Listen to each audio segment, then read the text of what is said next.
एक बार देवराज इंद्र की सभा स्वर्ग में लगी हुई थी। इसमें दुर्वासा ऋषि भी भाग ले रहे थे। जिस समय सभा में विचार विमर्श चल रहा था, उसी समय सभा के मध्य ही पुंजिक स्थली नामक इंद्रलोक की अप्सरा बार बार इधर से उधर आ जा रही थी। सभा के मध्य पुंजिक स्थली का यह आचरण ऋषि दुर्वासा को अच्छा न लगा। दुर्वासा ऋषि अपने क्रोध के लिए प्रसिद्ध है। उन्होंने पुंजिक स्थली को कई बार टोककर ऐसा करने से मना किया, लेकिन वो अनसुना कर वैसा ही करती रही। तो दुर्वासा ऋषि ने कहा, तुझे देव सभा की मर्यादा का ज्ञान नहीं?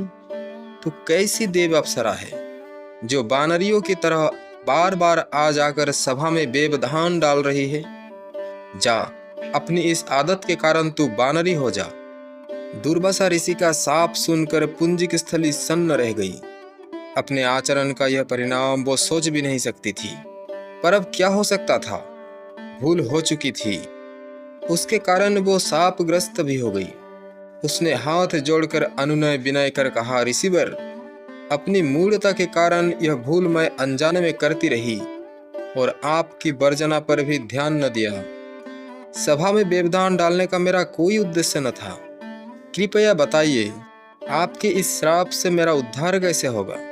अप्सरा की विनती सुनकर ऋषि दुर्वासा बोले, अपनी इस चंचलता के कारण अगले जन्म में तू वानर जाति के राजा बीरज की कन्या के रूप में जन्म लेगी।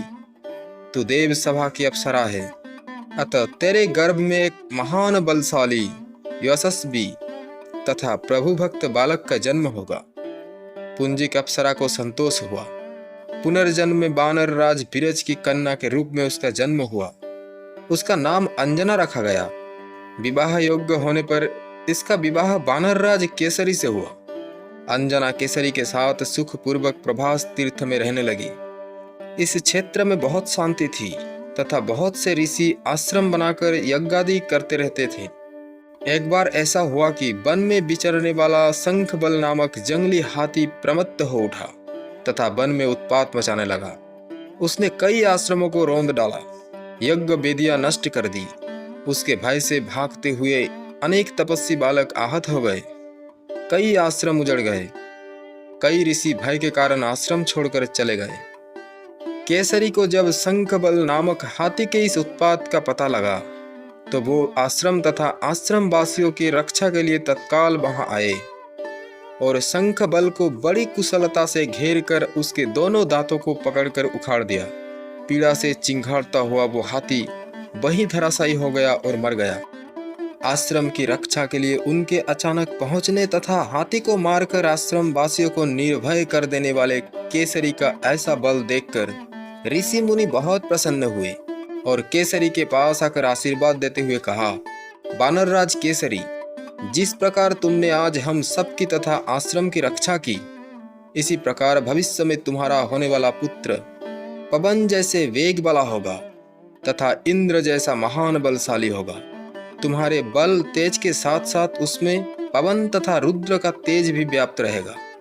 केसरी ने कहा, ऋषिवरो, मैंने तो बिना किसी कामना के प्रमत्त हाथी को, जो किसी प्रकार बस में नहीं आ रहा था, मारकर आपकी इस यज्ञ भूमि को निर्भय किया है। आपका दिया यह स्वतः आशीर्वाद मुझे सिरोधार्य रहे। केसरी ऋषियों को प्रणाम कर चले गए। समय आने पर अंजना के गर्भ में एक बालक का जन्म हुआ। उसमें अपने बाल्यकाल से ऋषियों द्वारा दिए आशीर्वाद का तेज झलकने लगा। आश्रमों में वो पवन वेग की तरह जहां तहां पहुंच जाता। आश्रमों में विघ्न डालने वाले वन्य जीवों तथा दुष्ट व्यक्तियों को अपने अपार बल से खदेड़ देता। अपने इस पराक्रम से वो मदमत्त हो जाता तथा अपने साथियों के साथ वो आश्रम में क्रीड़ा करने लगता। उसको खेलने से कोई रोकता तो वो उसको भी तंग करने लगता। बालक तो था ही, उसके बाल कौतुक से जब ऋषियों को असुविधा होने लगी तथा उनके पूजा पाठ और यज्ञ में व्यवधान आने लगा, तो उन्होंने उसके स्वभाव में शांति लाने के लिए आशीर्वाद जैसा शाप दिया कि तुम अपने बल को हमेशा भूले रहोगे। जब कोई तुम्हें आवश्यक होने पर तुम्हारे बल की याद दिलाएगा, तब फिर तुम में अपार बल जागृत हो जाएगा। इससे वो बालक शांत स्वभाव का हो गया। केसरी नंदन यह बालक आगे चलकर हनुमान नाम से प्रसिद्ध हुआ। सीता जी की खोज के लिए जब कोई समुद्र पार करने का साहस नहीं कर रहा था और हनुमान भी चुप बैठे थे, तो जामवंत ने हनुमान जी को उनके बल की याद दिलाई थी। तब उन्होंने समुद्र पार कर सीता की खोज की। दोस्तों, यह था हनुमान जी की माता की कहानी। तो आपको यह कहानी कैसा लगा, कमेंट सेक्शन में जरूर बताएं। फिर मिलते हैं नया कुछ लेकर, तब तक के लिए नमस्कार।